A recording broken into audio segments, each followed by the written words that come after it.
Moyo wangu wamwadhimisha Bwana, na roho yangu imemfurahia Mungu Mwokozi wangu. Kwa jina la Baba na la Mwana na la Roho Mtakatifu. Ndugu zangu, mniruhusu niwakumbushe tena kwamba leo pamoja na kanisa lote tunaadhimisha sikukuu ya Bikira Maria, Malkia na Mama. Malkia wetu na mama yetu. Mama wa mkombozi na mama yetu. Sikukuu hii iliwekwa rasmi na Baba Mtakatifu Pio wa 12 mwaka 1953, mwaka ambapo kanisa liliadhimisha mwaka mtakatifu.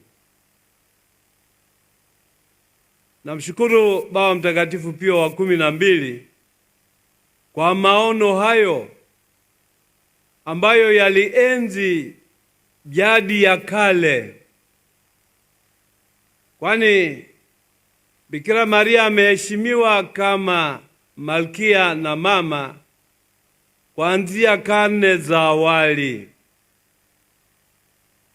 Mtakatifu Ephraim ametuachia vielelezo vya utamaduni huo wa kumwadhimisha Bikira Maria kama malkia na kama mama.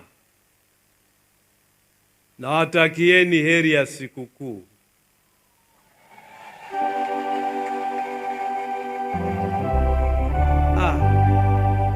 Kina mama wote mlioko hapa, ndivyo mnavyojibu salamu? Heri ya sikukuu.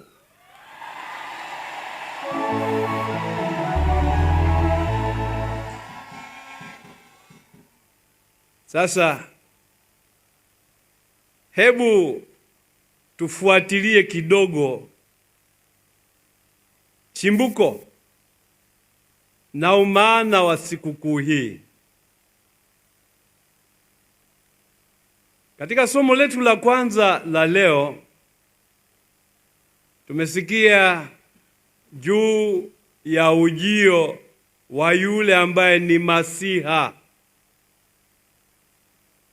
Masiha ambaye amejishusha, amejinyenyekesha, akapenda kutoa makao miongoni mwa wanadamu.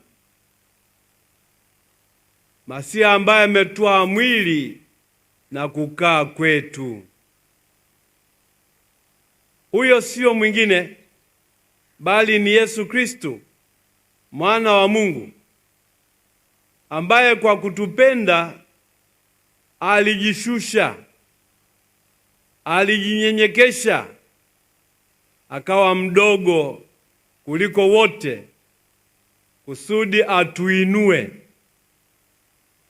kusudi atutukuze, kusudi atujalie hadhi ya kuheshimika na kutambulika kama watoto wa Mungu. Na ndivyo tulivyo. Ndivyo tulivyo kwa sababu ya sadaka ya Kristo aliyezaliwa na Bikira Maria,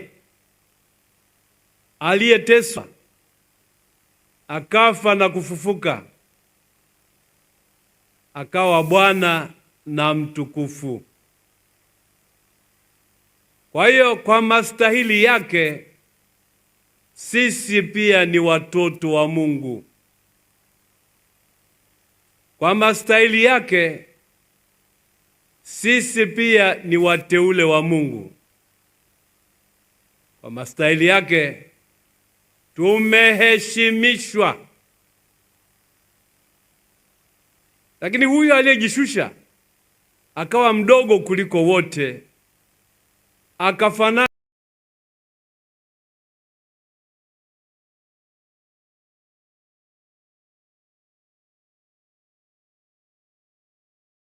Bikira Maria aliyemteua tangu awali awe mama yake, awe kielelezo cha kanisa na awe mwombezi wetu. Huyu tumesikia habari zake katika Injili tuliyosomewa. Maria akisha kupashwa habari na kutoa mimba ya mtoto Yesu, amekuwa misionari wa kwanza. Akiwa amembeba mtoto Yesu, ameenda kumjulia hali jamaa yake, yaani Elizabeti, ambaye alikuwa kwenye hali sio rahisi sana. Elizabeti ambaye katika ukongwe wake aliujaliwa kupata mimba ya yule mtangulizi Yohane Mbatizaji, na katika ukongwe wake akafurahi kwa sababu Mungu amemwondolea aibu yake, fedheha yake, manyanyaso aliyoyapata. Na Maria, chombo cha Mungu, ameenda kumjulia hali huyu ambaye ametendewa makuu, yaani Elizabeti. Kwenda kwake kumekuwa ni namna ya kumpelekea Roho Mtakatifu, kwani Elizabeti aliposikia tu sauti ya kuamkia kwa Maria, kitoto kichanga kikaruka ndani ya tumbo lake kwa furaha. Naye akijazwa Roho Mtakatifu akafungua kinywa na kutamka, imekuwaje, mama wa Bwana wangu, yaani mama wa Masiha, aje kwangu? Kwa maana niliposikia tu sauti ya kuamkia kwako, kitoto kichanga kikaruka kwa furaha ndani ya tumbo langu la uzazi. Ndugu zangu, tamko hilo la Elizabeti ni tamko linalobeba unabii.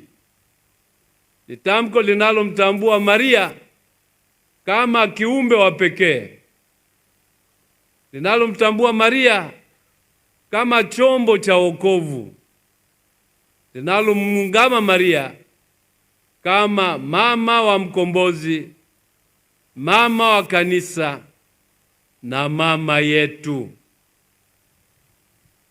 Huyu mama anayesifiwa hivyo ndiye huyo ambaye leo kanisa likifuata nyayo za manabii, likifuata nyayo za waamini wa kale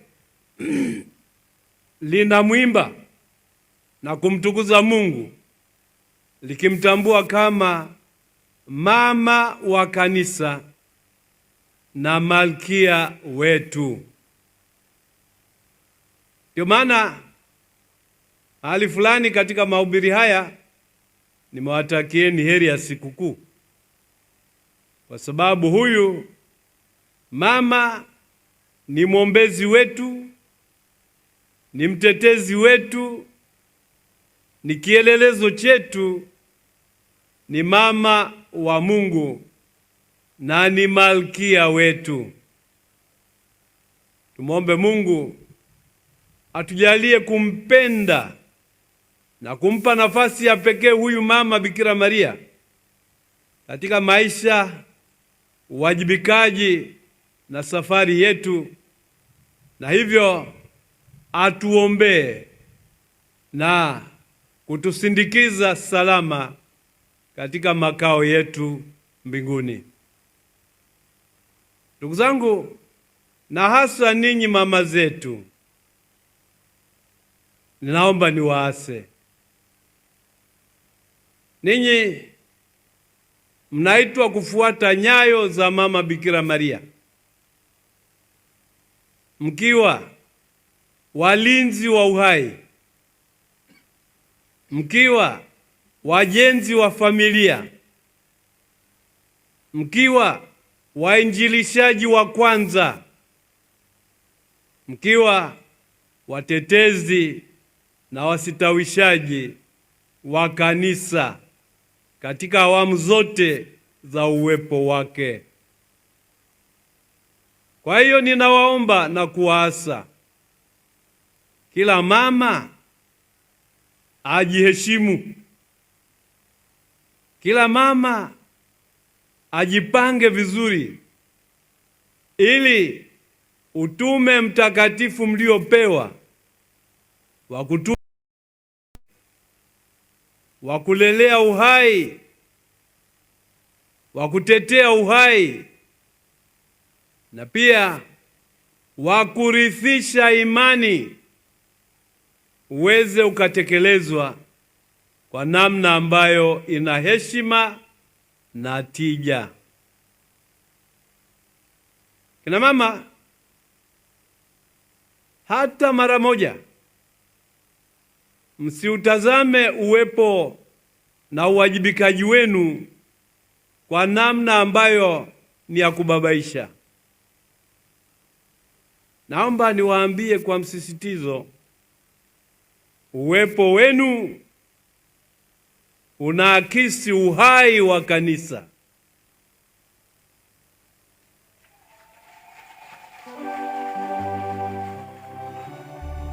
Kwa hiyo ninyi kina mama mkilaza damu tu, kanisa alipo.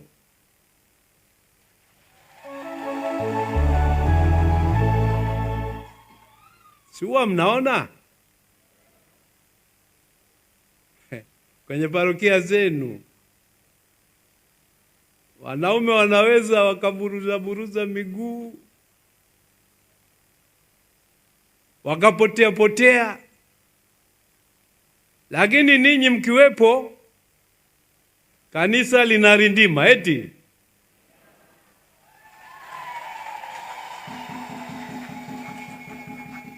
Lakini kanisa lisirindime kwa kina mama makapi,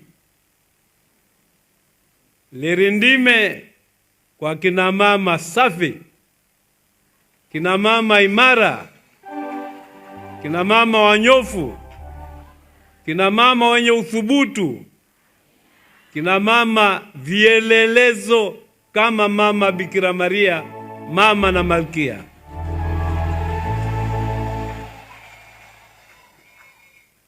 Naomba nihitimishe kwa neno la shukrani.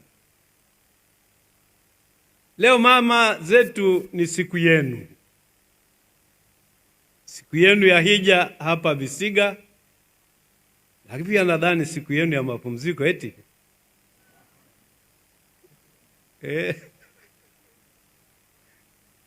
Kwani leo waume zenu wako hapa wasumbue? Leo mko wenyewe kihuruhuru,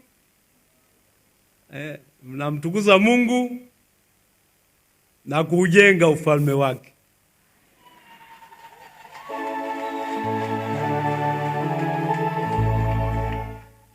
Kwa hiyo tunaomba muendelee kuujenga huo ufalme wa Mungu bila kusita, bila kuyumba.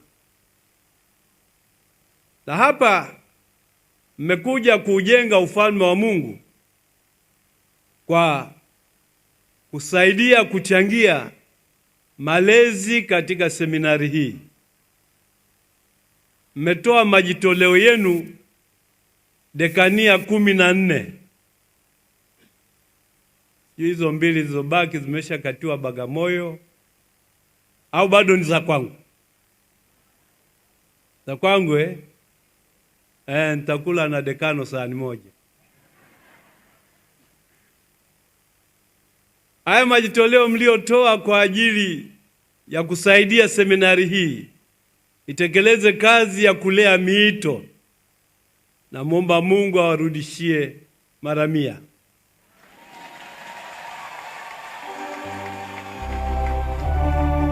Amani ya Kristo iwe nanyi.